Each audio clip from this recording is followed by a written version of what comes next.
നടൻ പ്രേംകുമാർ ഇടത് പാളയം വിട്ട് കോൺഗ്രസിലേക്കു. നേതാക്കൾ ചർച്ച നടത്തി. ചലച്ചിത്ര അക്കാദമി ചെയർമാൻ സ്ഥാനത്തു നിന്നും മാറ്റിയതിനുള്ള അതൃപ്തി പ്രേംകുമാർ വ്യക്തമാക്കിയിരുന്നു. KSU ബന്ധം ഓർത്തെടുത്ത നടൻ പ്രേംകുമാർ കോൺഗ്രസിലേക്കെന്നുള്ള സൂചനകൾ സജീവ ചർച്ചയായി കഴിഞ്ഞു. വീട്ടുജോലിക്കാരെ പറഞ്ഞുവിടുന്ന മാന്യത പോലും കാണിച്ചില്ല. നീതി നിഷേധമുണ്ടായെന്ന് സർക്കാരിനെതിരെ പ്രേംകുമാർ നേരത്തെ നിലപാട് വ്യക്തമാക്കിയിരുന്നു.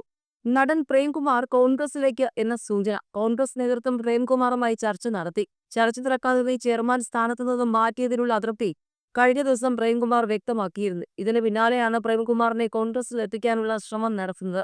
ചലച്ചിത്ര അക്കാദമി ചെയർമാൻ സ്ഥാനത്തു നിന്നും മാറ്റിയതിൽ ഇരട്ട നീതി നടന്നെന്ന് പ്രേംകുമാർ കഴിഞ്ഞ ദിവസം കുറ്റപ്പെടുത്തിയിരുന്നു. സാഹിത്യകാരൻ സച്ചിദാനന്ദൻ സർക്കാരിനെതിരെ ഗുരുതരമായ പ്രസ്താവനയാണ് നടത്തിയതെന്നും എന്നിട്ടും സാഹിത്യ അക്കാദമി ചെയർമാൻ സ്ഥാനത്ത് തുടരുന്നുവെന്നും അദ്ദേഹം പറഞ്ഞു. ആശാസമരവുമായി ബന്ധപ്പെട്ട പരാമർശമാണ് തന്നെ പുറത്താക്കാൻ കാരണം. അർപ്പണബോധത്തോടെ പ്രവർത്തിച്ച ഇടത്തുനിന്നും പറഞ്ഞുവിടുമ്പോൾ അതിലൊരു മാന്യത വേണമായിരുന്നുവെന്നും അദ്ദേഹം പറഞ്ഞു. യാത്രയയപ്പ് നൽകാൻ പോലും തയ്യാറായില്ല. സച്ചിദാനന്ദൻ മാഷിനോട് ബഹുമാനം മാത്രമെന്നും അദ്ദേഹം പറഞ്ഞിരുന്നു.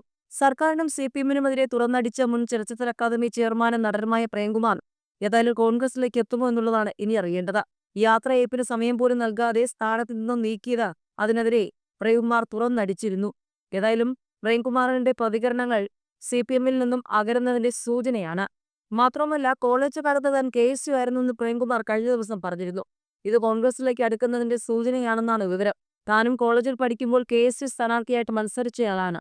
പിന്നീട് സഖാവ് കൃഷ്ണപിള്ളയുടെ ജീവിതം സിനിമയായപ്പോൾ കൃഷ്ണപിള്ളയായി അഭിനയിച്ചു. അദ്ദേഹത്തിന്റെ പോരാട്ടവീര്യം, ലാളിത്യം, ആത്മാർത്ഥത, സത്യസന്ധത, മനുഷ്യപക്ഷത്ത് നിൽക്കുന്ന നിലപാടുകൾ എന്നിവയെല്ലാം കണ്ടിട്ടാണ് കമ്മ്യൂണിസ്റ്റ് പ്രസ്ഥാനത്തോടും കമ്മ്യൂണിസത്തോടും ആഭിമുഖ്യമുണ്ടാകുന്നതെന്നും പ്രേംകുമാർ പറഞ്ഞു.